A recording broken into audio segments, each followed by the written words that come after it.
Good afternoon, and welcome back to Health Leaders, the Winning Edge program, a weekly series of webinars touching on topics and strategies that you need to know most.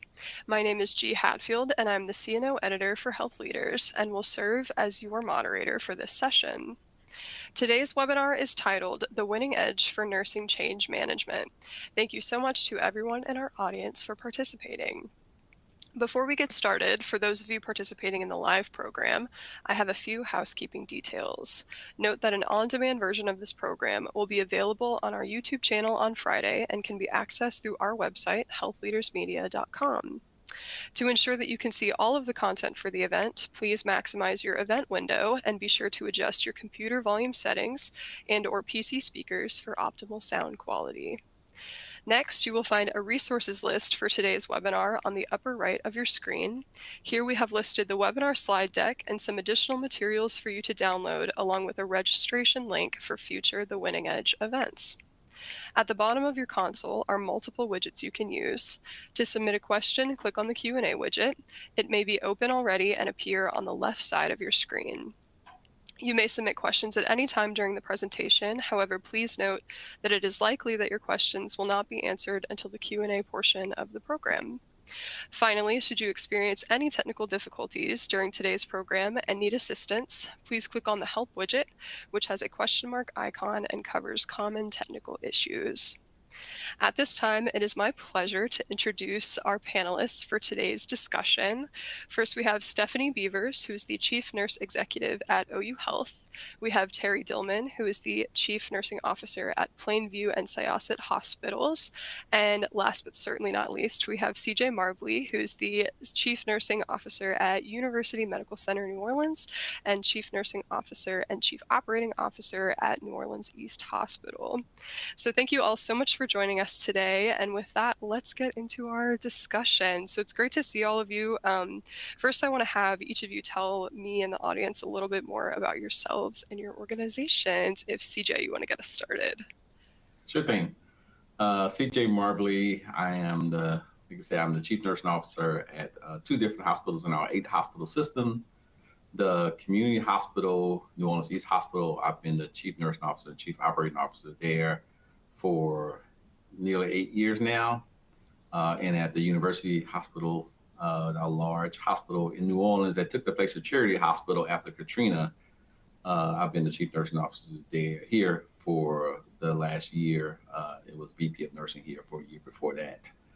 So excited about being part of two hospitals that really provide critical access and safety net for the city and the state of Louisiana. Absolutely. Thank you, CJ. Terry, what about you? Thank you so much. Theresa Dillman. I am the Chief Nursing Officer for both Plainview and Syosset Hospitals. It's part of Northwell Health System, located in New York and now Connecticut. And we're a 28-hospital health system with over 105,000 employees and counting. I had the great opportunity to be a part of Northwell Health for a little over 20 years now, in many different progressive roles, starting out as an emergency department nurse. And so I am just very grateful that I get to do something that I love every single day, and make an impact on our teams, families, and our community. Looking forward to today. Absolutely. Thank you, Terry. And Stefanie, what about you? I'm Stefanie Beavers. I'm very excited for the discussion today. I serve as Chief Nurse Executive for OU Health. We are the academic flagship health system for the state of Oklahoma, the only academic health system for the state. So we really take immense pride in caring for the most complex of patients. We are a 3-hospital health system, a dedicated pediatric hospital, just over 300 beds, dedicated tertiary quaternary care for adults in Oklahoma City in our adult hospital. And then we have a community hospital north of the city, about 20 minutes from us. And then our outpatient and cancer services span the state of Oklahoma. So we take immense pride in serving all of Oklahoma, all 77 counties, not just our immediate metro area, and how we build networks to connect care and create access. My clinical background is critical care and procedural nursing, and I've spent much of my career in service line administration. I'm very passionate about advancing the professional practice of nursing, how we really dig in to support those that are caring for our patients and communities, because at the end of the day, it's everything centers back to the humans that we care about. So very proud to serve in this space and to be on this panel alongside two amazing leaders. So thank you. Absolutely. Well, I'm really excited to have all of you here. We're here to talk about change management. And as I'm sure the three of you know very well, handling change management as a CNO can be very complicated, with many constant changes happening in healthcare, from mergers and acquisitions to leadership changes to new technology implementation. All of these shifting variables have major impacts on the nursing workforce in any health system and can cause major disruptions in workflow, and have an impact on nurse well-being. And CNOs also have to keep in mind that these changes affect patients as well. So this is a very complex issue, and I'm excited to bring it all to you today. So my first question for all of you is, from a treetop perspective, how can CNOs balance the need for rapid transformation to keep up with all of these things while also maintaining stability in clinical operations? If Terry, you want to get us started. Absolutely. Thank you so much. I want to start by taking you down some discovery questions, because I think that's really important. And if we understand the discovery questions and have the ability to answer them in a multimodal approach, it will help through the change management. So why, right, is the first question. Why the change? Why now? What are some of the internal and external factors that are driving this change? The what and the when. Anticipating the impact, critical success factors, anticipating changes that will go well, not go well, and planning as appropriate.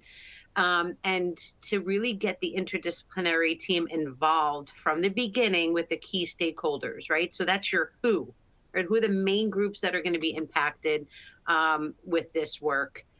You can't communicate enough. I can't begin to explain that. Communicate, but also predict the reaction to the change, right? So that we can proactively plan. So that's all about assessment, designs, engaging, executing, and then sustaining this work. And so as chief nursing officers, and I'm looking forward to hearing from my peers, I want to start with, you need to anchor in purpose, but flex in the process, right? So your definition of your missions, visions, values, and who you are should be, you should not shake, right? That foundation. It should be unshakable foundation to what you do and where you want to go, right?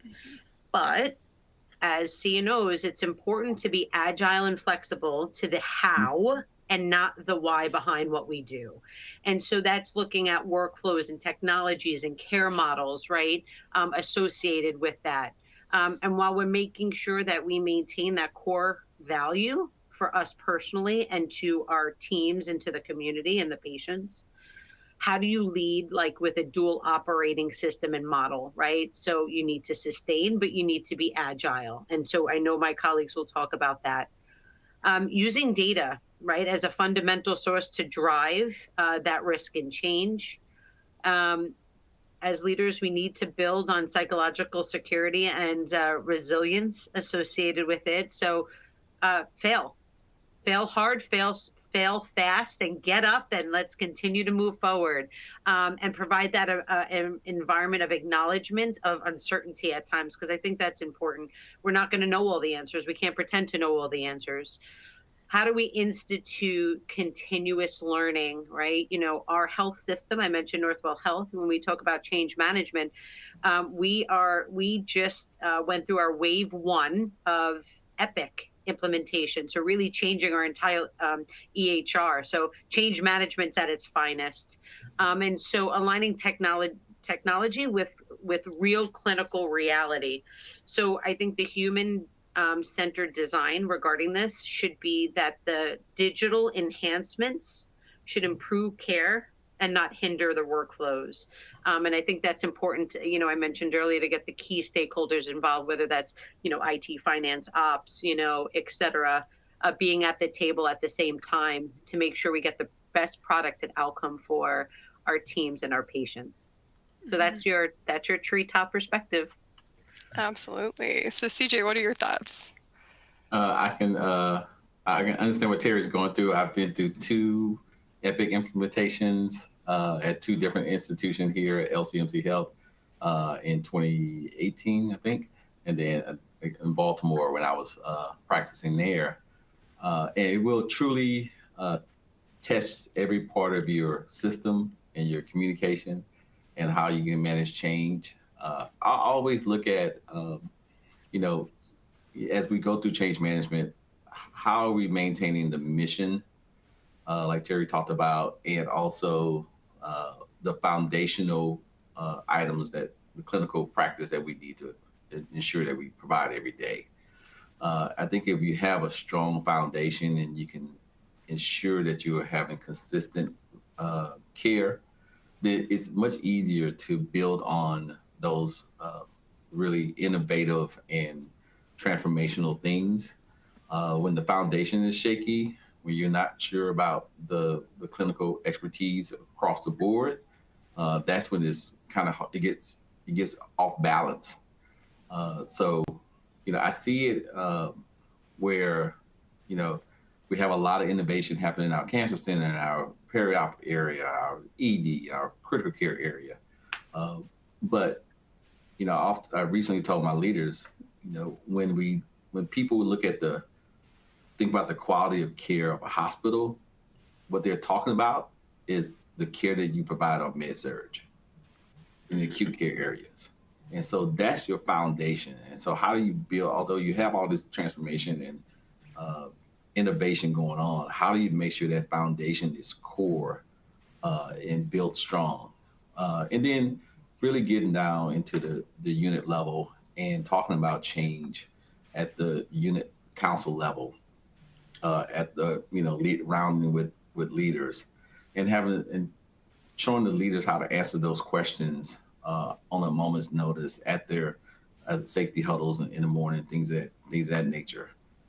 So really provide them the information they need to be the source for the frequent asked questions. So I think if you have that communication, if you're touching base at the core of the frontline staff, then it's much easier to manage those transformations, manage innovation, because you're building with a solid foundation, and the frontline staff see that you're involving them and that you're listening to them and their opinions. And then the last thing I would say is that, having been a COO also at the institution, I understand the need and the importance of making sure all the stakeholders are involved in whatever this changes going on. A lot of times, nursing, we're the biggest group of people and group of staff, and we can kind of push things forward. But if we don't involve everyone on the team, and then it's going to eventually fail. It's going to hit a roadblock. So really bringing in all those different stakeholders, making sure that they understand what's going on, and making sure that everybody has a seat at the table. And then including our physicians and understanding that as scientists, they need the data. They want the data to show the evidence that this change is going to bring about. So. Absolutely, yeah. Stefanie, what are your thoughts? I think my colleagues have made some very great points, and I think I would continue to weave that in. Something that Terry said, it really is about providing solid ground. And I think one of the skill sets as executive leaders that we have to be able to navigate, and one competency we have to have, is how do we elevate and continually look through the 100,000-foot view and be able to see what is the long-term trajectory and what is the vision in which I have to drive to. And how do I make sure that I can clearly articulate that?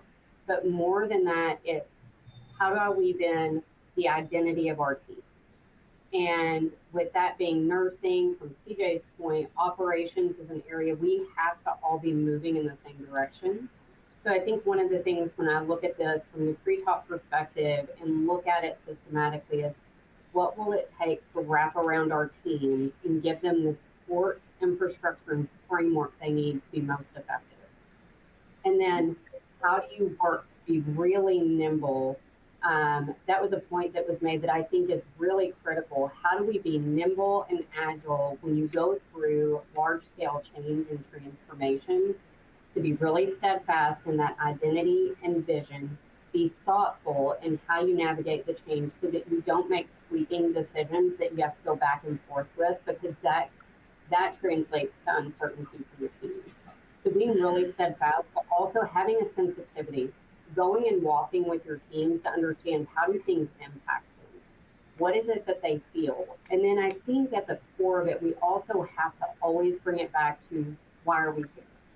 Connecting to the mission and vision is key, because I think for us, a lot of times in healthcare, we're navigating change. And right now we're navigating change really quickly. And how we make sure that we are really steady for our teams is important, but we've got to navigate it in a way that they understand. At the end of the day, our patients and communities can't feel that uncertainty. So we have to really be a strong anchor. I think Carrie used that word, and I love that as the foundation for your teams. You've really got to set the standard. But I think there's this delicate balance that is executive leaders, especially in the clinical space. We have to be able to really clearly share and tell the story of the vision and trajectory we're trying to go to.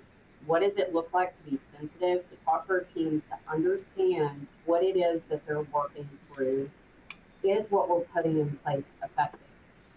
Are we supporting them in the best way possible? And how does it impact the system as a whole? So I love what CJ said, because when you look at operations in totality, nursing is a huge piece of that. And you can really leverage the culture and professional practice elements of nursing to elevate your system as a whole, to bring others along. The way in which we work, the frameworks and the science that we utilize can really help to drive change. But I think really leaning into high reliability and breaking everything down to two important pieces of change: people and process. How do you support the culture and drive to the culture that you're trying to get and grow and transform? And how do you balance that with good processes to support your team so that they're not having to create them? I think that is a really big piece of it. We've been on a journey of cultural transformation. And as we went through that, really integrating as an academic health system was big. We went, much to my colleagues' statements, we went live on Epic, and we actually had a massive steam pipe burst simultaneously, right as we went live. So we went from incident command from that go live to a disaster management situation. And I think those are some of the principles that we really leaned into, was how do we stay calm?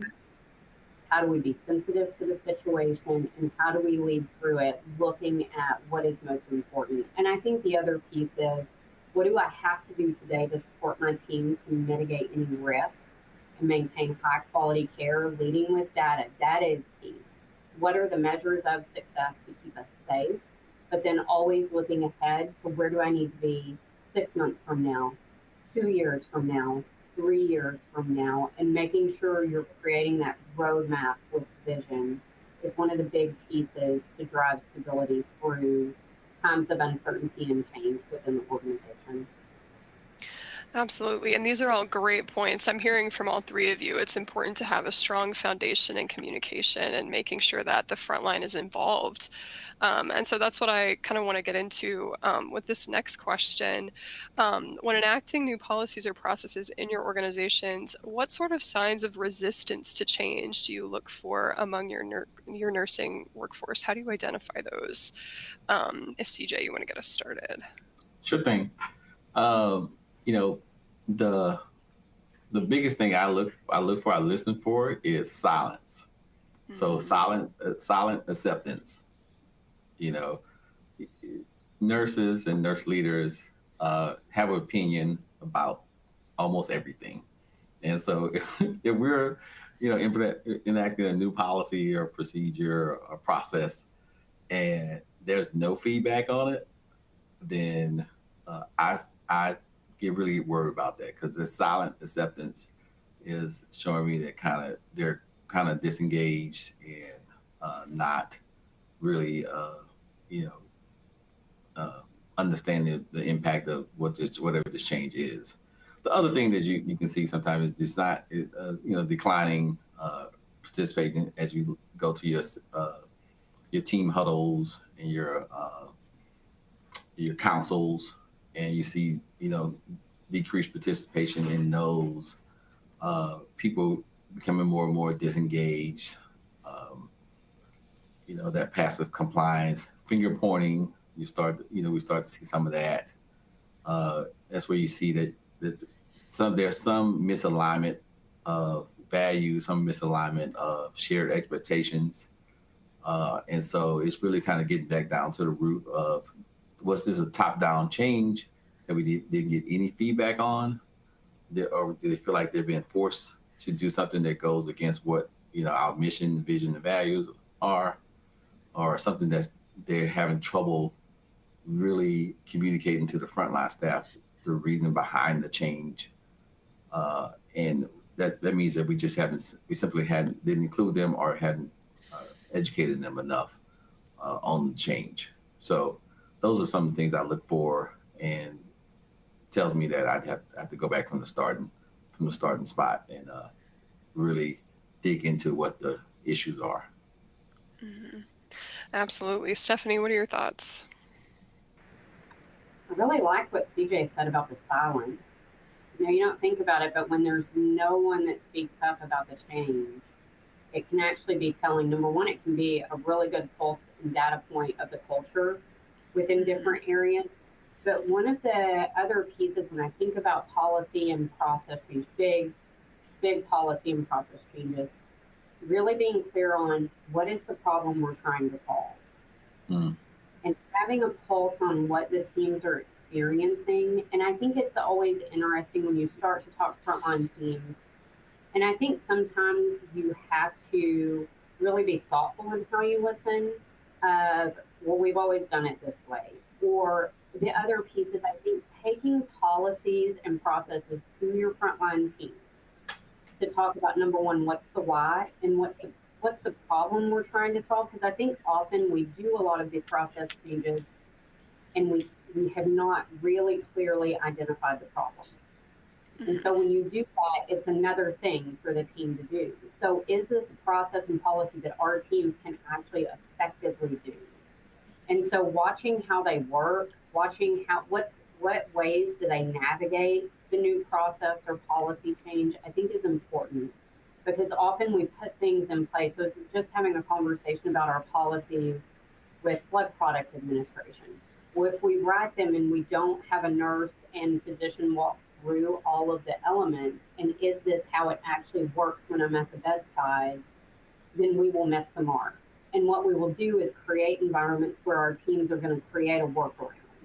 So I think sometimes how we ask the question and how we educate is key, and looking for early resistors. But also when you identify the why, I think it's important that we talk about what is the standard we're moving to and what are the consequences if we're not successful. Because if our team can tie back to what are the consequences if this doesn't work, they're more likely to speak up. But I think CJ really hit it with, when you don't hear anything, it actually scares me, and it means that there may be something dangerous. But watching the time, the operations, and the flow of that area as they go through a process change are key, because you'll watch the way they work, and watching your data points or your safety measures of what is this change trying to drive, and being very data driven and ready to pivot if necessary. But the resistance to change, I think culturally, what I look for is, especially the mindset of, we've always done it this way, not a clear understanding of the why. So watching how the teams navigate the change, and I think listening to how your leaders speak to the change is where I pick up on more of that resistance. How well the leaders can tell the stories with why behind it, and then are we getting the right engagement from our frontline teams? Those are some of the key points I think of. Mm-hmm. Absolutely. And Terry, what do you think? So I thought CJ and Stefanie was going to say in our profession of nursing that we don't have any resistance. No, I'm just kidding with the both of you. So some telling signs. as a CNO, I think it's multimodal. First, my colleagues mentioned it, right? But there's the behavioral signs, withdrawal, disengagement, silence in meetings where they don't give the feedback is disengagement. But then I will also add on to that, are we providing that environment as leaders for them to feel free to speak if it's a divergent thought process without fear? And I think that's very important. When we look at behavioral signs, increased absenteeism, passive compliance, right, with the new change in policy, what are the verbal cues? And Stefanie and CJ hit it, right? But the negative talk, oh, this won't work. We've done this before, right? We've heard those, common languages, right? Frequently question or pushing back. While healthy debate is, welcomed, but the repeated challenges might indicate a deeper resistance that we really have to understand. Looking at our performance indicators, right? People don't wake up and say, oh, looks like a good day to have an error or misdocumentation, et cetera, right? Going back to your system. So is there a reduction in productivity, quality, patient experience, friction amongst the team, et cetera? And then looking at the emotional signals, right? You sometimes hear it's us versus them mentality. No, we're one team, right? We are one team. And then understanding, right, the short-term emotional outbursts, the tempers, the irritability, the fear, right? I think that's important. And my peers said it eloquently, so I wouldn't necessarily add on anything. But what I do like to do when I round on the units, right, and I have formal and informal communication, I'm like, hey, what's going on in the rumorville? What can I address to, keep us all honest? Like, what are you hearing? So I can, address it in action. And it normally makes them laugh. It lightens the mood, et cetera. I'm like, hey, tell me what's good. So I think that's important, right? To show the teams too that you're human. We are all human. And we all want to do the right thing together as a team. Absolutely, yeah, and great points. I think CJ, you really hit the nail on the head with silence. I was thinking like that's a great life lesson in general. If you're not getting feedback, it probably means there's something wrong.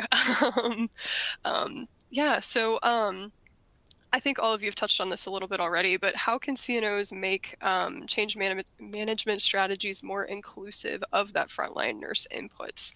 Because clearly that is crucial. So Stefanie, what do you think?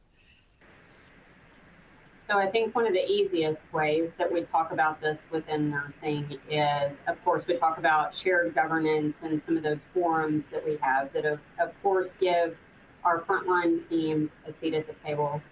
I think for us, Terry just hit on something I think is really important for us and how we engage with our frontline teams is I think about listening tours and different focus groups that really tie into a frontline team and how they are specifically going to be impacted within their area of practice.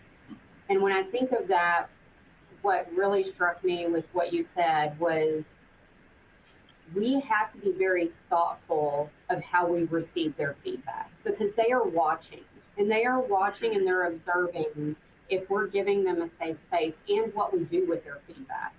So I think as we engage with frontline nurses, it's understanding what they're working with and kind of walking through and giving them that seat at the table. If you are going through a root cause analysis, or you're going through a policy development, if you're going through some sort of change management, the deployment of Epic, having a nurse walk through that with you that's going to be the end user of the process, I think is really key. And not just one, but really having those people that you go to out in the organization that are your source of truth, that are your trusted advisors at a frontline level is really important. And I think it empowers them because they also become your change agents as you start to navigate that. That is one thing that I think is really important is how you do that in a formal, but also the informal way. Shared governance is an amazing platform for us across our organizations, but there's also an element of how we become visible to the frontline teams through different avenues, focus groups, rounding. There is nothing more powerful than going and hanging out in the ICU break room at lunch and shift change and talking to people. One of my favorite times to walk out of our organization is when I know that we're at shift change and night shift is coming in or night shift is leaving, and talking to them and seeing, hey, what's going on? Hey, please be safe going home. How was your shift? Keeping a pulse on those things. Your huddles also are really important. Go out and listen to some of the huddles. And I think when you're out there, you become a nurse and a colleague, not just an executive leader that is distant and we see whether on our intranet or when we're making big announcements. And so I think that's one piece that's really important is how do you go and actually look at how it impacts their work?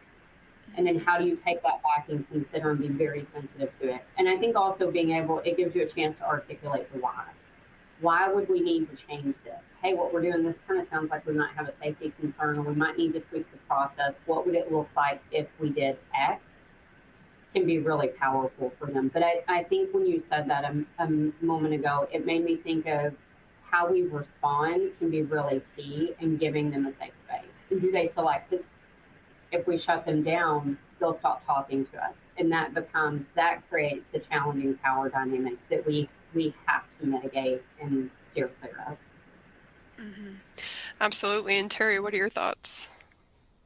No, Stephanie, valuable input, right? You know, as CNOs, we must move from a top-down mandate to embodying our frontline nurses in the DNA, right, of what we do every day.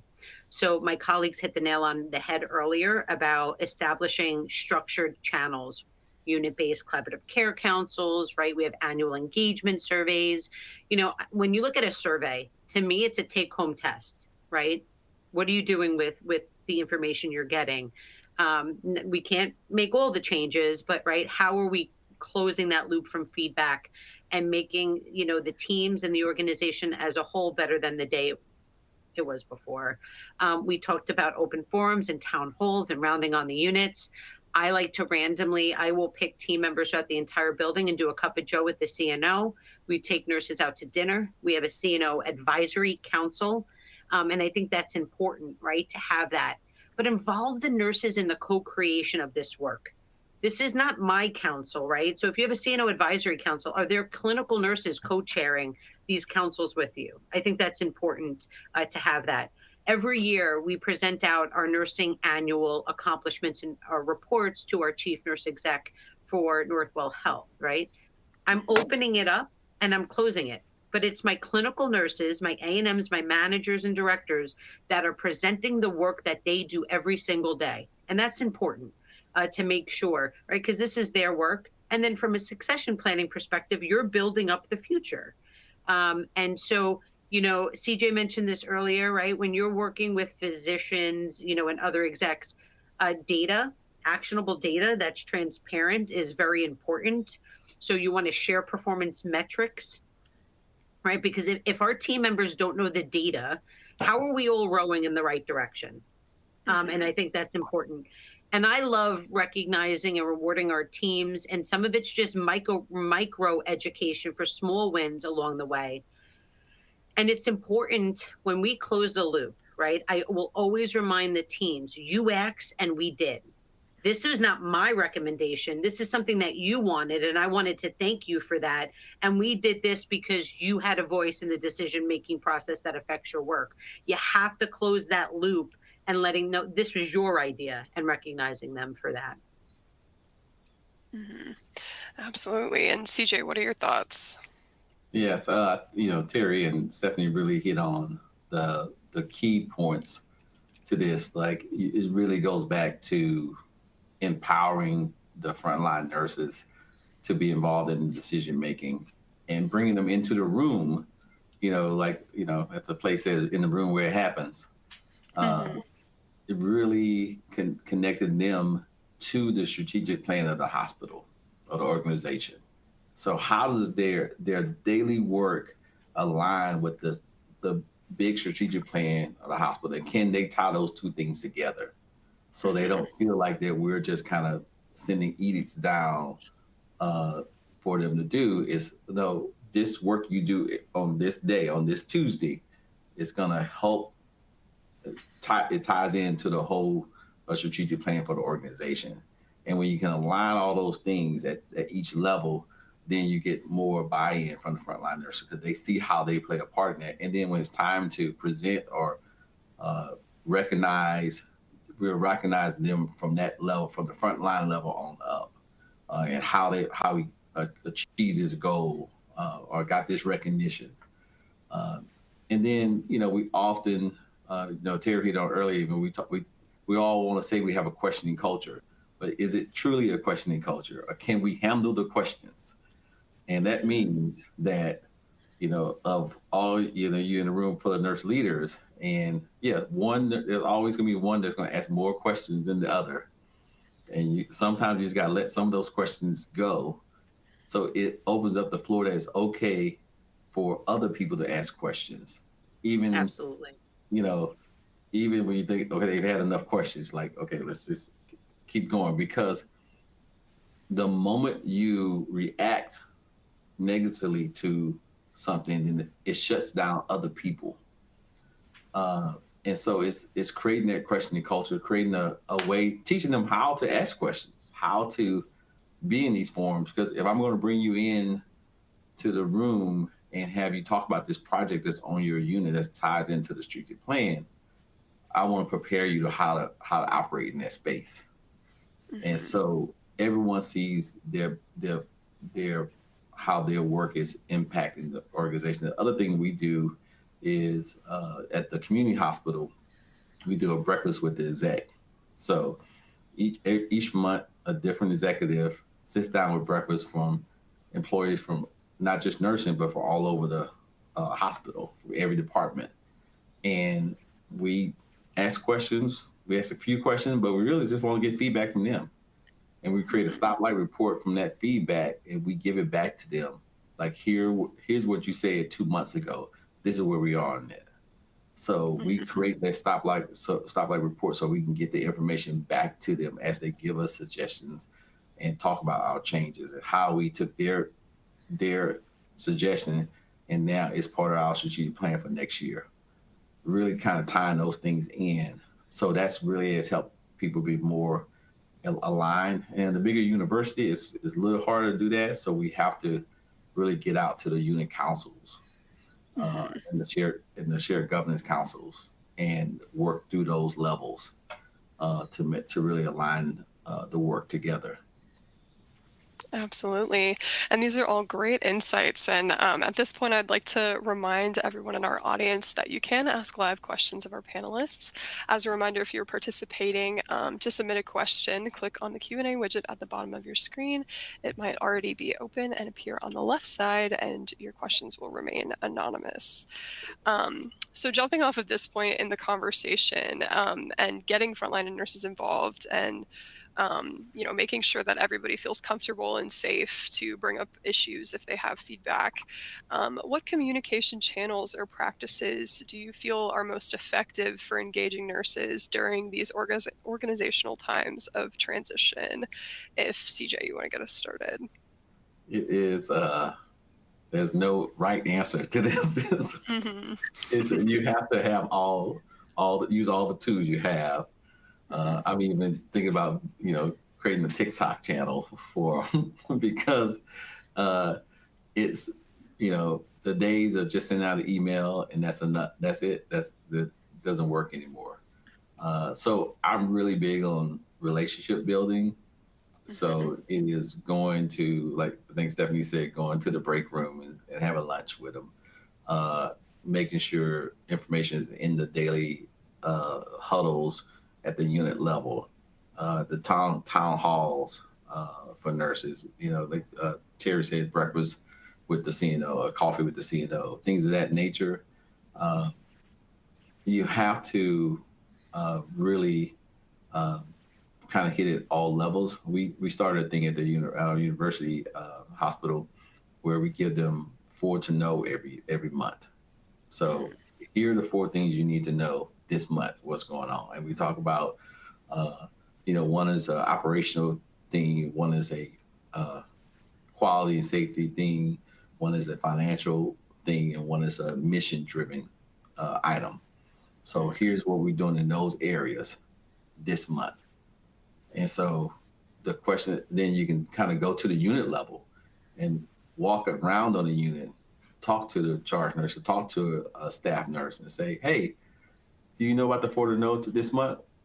Mm-hmm. And you can see how well the communication is getting out, because we do an email, we do a little snippet video that we text out to staff, and we put in a newsletter, but trying to see how well are we getting the message out. And if you can tell me one of those for the no, then I at least know that it's getting down to the frontline staff. Mm-hmm. But building that relationship and having staff get used to seeing you enough that they're willing to give you feedback also. So Mm-hmm. as you send things out, asking them, hey, did you get that message about this? How did that come across? You know, Mm-hmm. we've even got to a point where we have some of our younger assistant nurse managers or younger managers who, you know, we say, hey, I want to send out this information to the frontline staff. What do you think about this wording? You know, because they're 32 years old and they, you know, they're closer to that age range that are our, you know, our medium nurse age. So like, and so getting feedback from them, it's like, because it sounds good to me, but will it go across well as we put out messages, especially important kind of sensitive messages. So it's getting that feedback from them, and then just going to them and make sure that we can hit it in all different areas of communication. Mm-hmm. Absolutely. Stefanie, what are your thoughts? I think CJ kind of hit on something that it has to be multimodal. We have 5 generations in the workplace. So number one, you cannot over communicate. I remember early on sitting in this seat thinking people are going to be tired of me saying this. And then I realized like I may have said it 10 times. Most people still haven't heard it. And so how do you really think about the multimodal ways that you can communicate to get it to the right audience? I think that's really important. Like, I think there's some of our workforce that loves an email, some love a newsletter, some love something to be posted, some love a social media channel. Some of our teams, we started doing short snippet quarterly updates, less than 5 minutes long, so you can get a flavor of what's happening, what are our priorities in nursing services.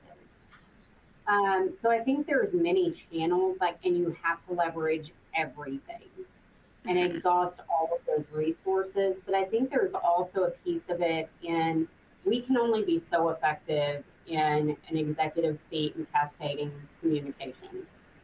And we can't be everywhere, and we can't make it to every unit. So how do we make sure that we're positioning and developing our leaders with their communication competencies and skill sets and helping them craft a message, helping them understand how do you navigate, a staff meeting to make sure you've got the key messages, right? Key messages, key times. How do we support some of that? I think is really important. So it's not just the forums for the large scale communication, but also how we develop and communicate with our leaders and how we interface with them.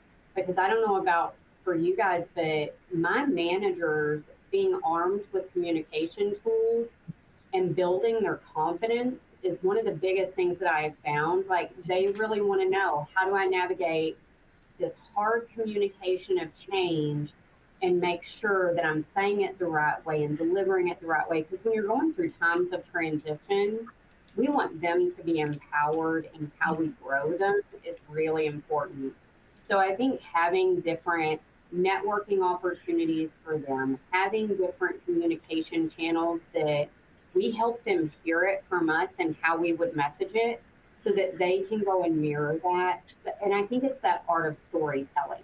What's the why? What is our vision? How are we going to navigate this? But I want my teams to know we're going to do it as a team. We're going to do it all in. We are not perfect. I stress to our teams, like, look, we are going to learn right alongside with you. We just launched a new career ladder, and communicating that through Teams forums with our frontline staff. And I was like, look, we're going to learn a lot. We're going to mess up a couple of times. but we are going to learn from you, and we are really excited, but we want you to know that we're committing to sitting in the space with you.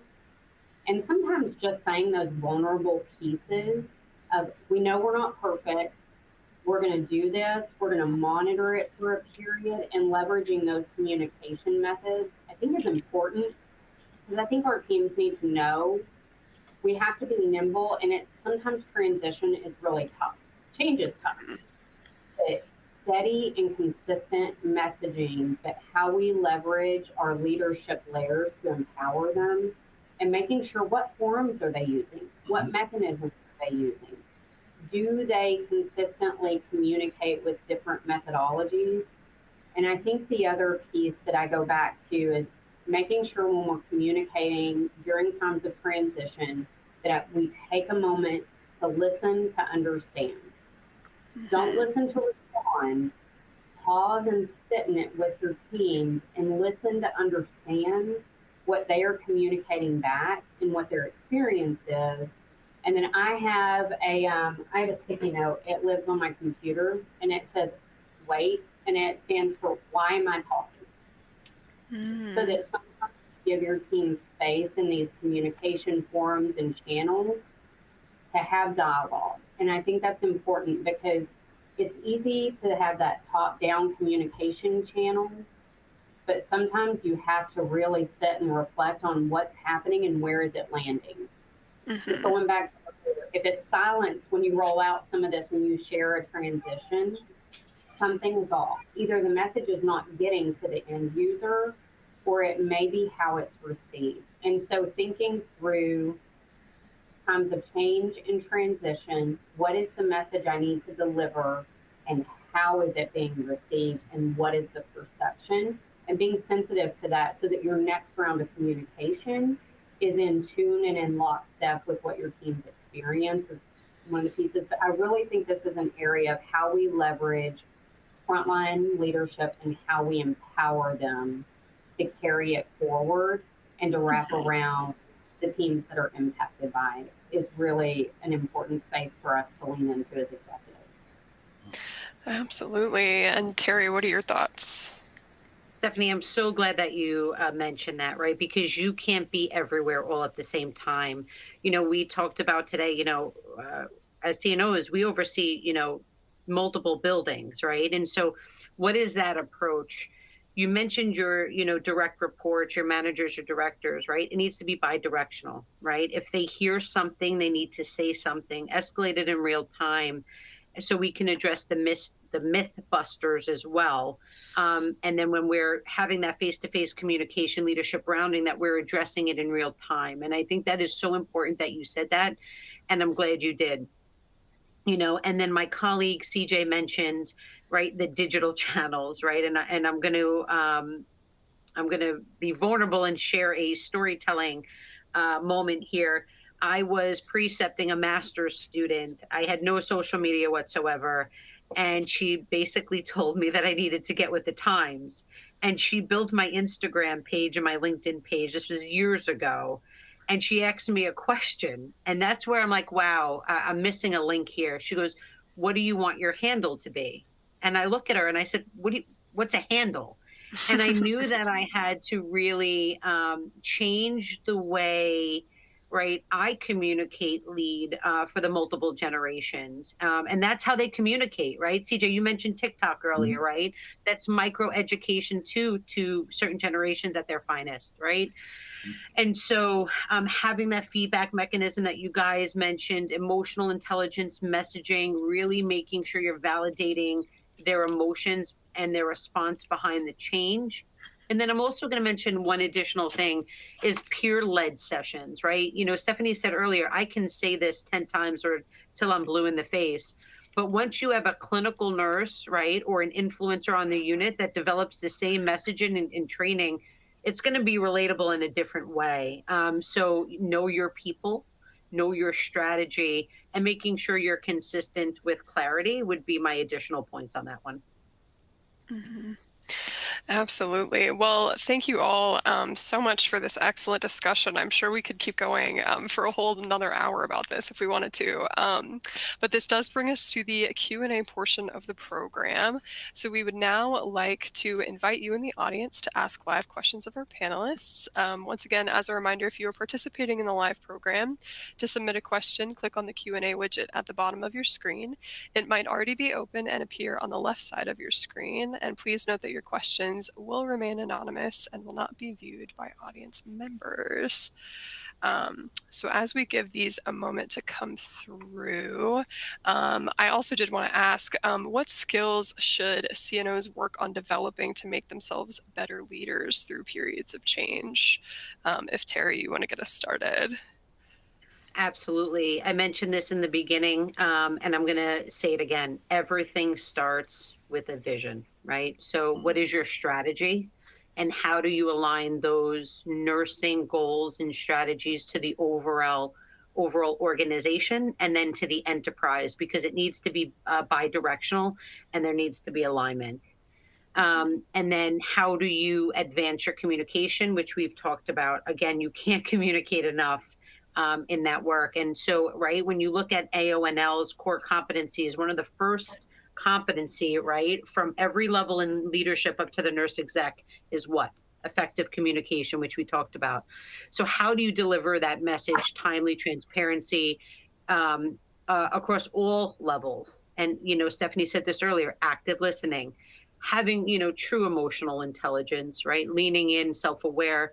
CJ said one of his most important, aspects is relationship building, right? That's based on trust and psychological security. Using change management, right, is important. Data literacy. And then how do you create problem solving in a positive way? And embracing that, which I think sometimes, depending on your thought process and having new approaches to care delivery, that's where you have some of the resistance. And you need to be that motivational coach and mentor to developing others and making it fun, right? And I always live by the 3 Ps. I've mentioned this multiple times, right? What's your purpose? Purpose for yourself, purpose for your team, potential, right? And unleashing teams' absolute potential, and they'll blow you away, right? And then play. Have fun with what you do. We live in and work in challenging environments. So if you can bring joy and some humor along the way as well, you succeeded. Absolutely. CJ, what are your thoughts? I think Terry hit on a couple of big ones for me. Is she talked about how do we present ourselves? Are we having fun with it? One of my big things I tell my senior leaders is that people should want to do our job, right? We should make it a desirable position. And so that comes with building up those relationships, building up the communication.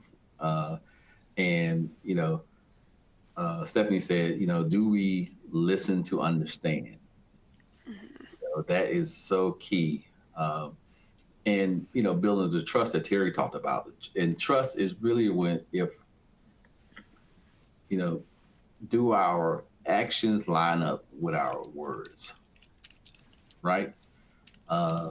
Nurses, especially nurses, are very astute in seeing if your actions line up with your words. And if that's the case, then you start to develop that trust. You start to develop those relationships. And, it really allows us to pull them in and help us in the areas that we have blind spots. Because we're human, we have our own blind spots. So how can we build a team that helps cover those blind spots and elevate other people on our team to show off their strengths? So that's why I really try to focus on. Gotcha. Great insights. And then Stefanie, what do you think?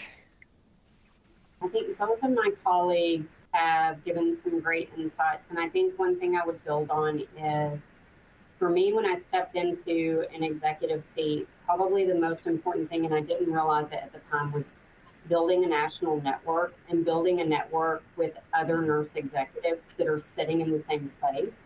Because when you start to make these really scary, big change initiatives, it's really hard because you can't go to someone within your team. They don't have the same experience. They're not sitting in the same seat. So they can't be an advisor. Yes, they are your person to listen to and to talk through. But as far as that vulnerable space where you need to talk through sometimes, I need to do this. What have you learned from your experiences? Can I just talk through what I'm looking to do and achieve?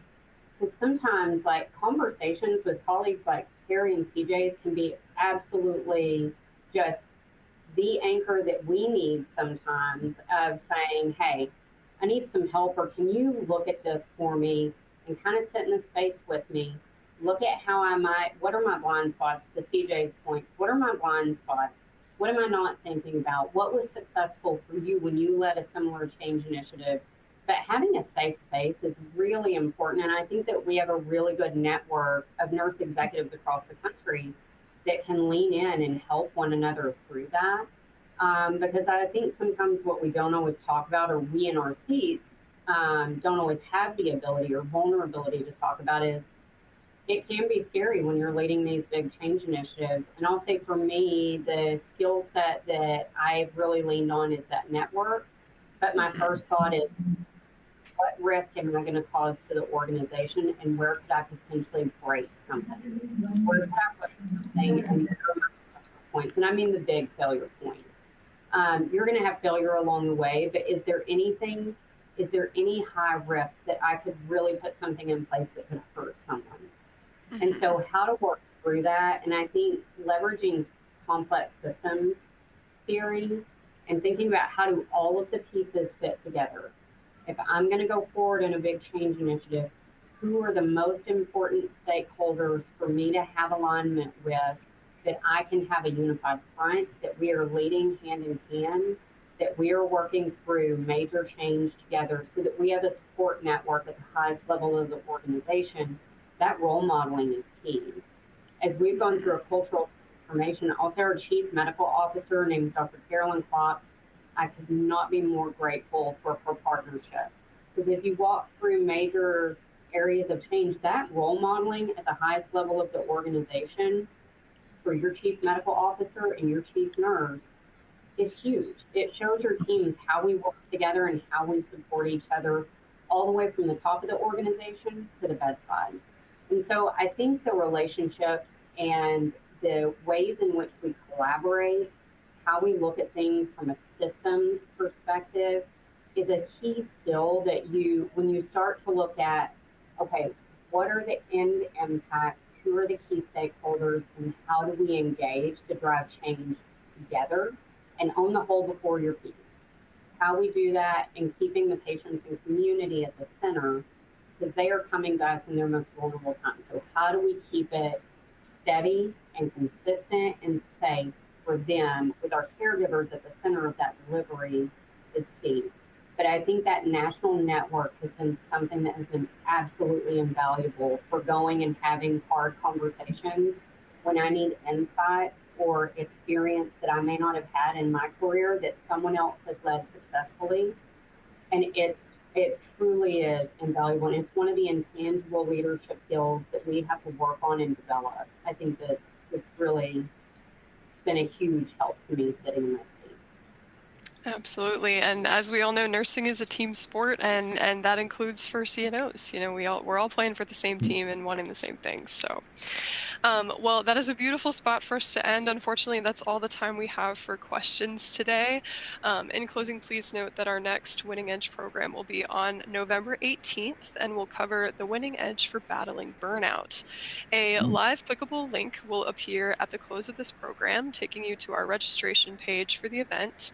Remember to follow along all week for continued coverage on nursing change management by visiting our website, healthleadersmedia.com. I want to thank our panelists once again so much for this excellent discussion and for taking the time.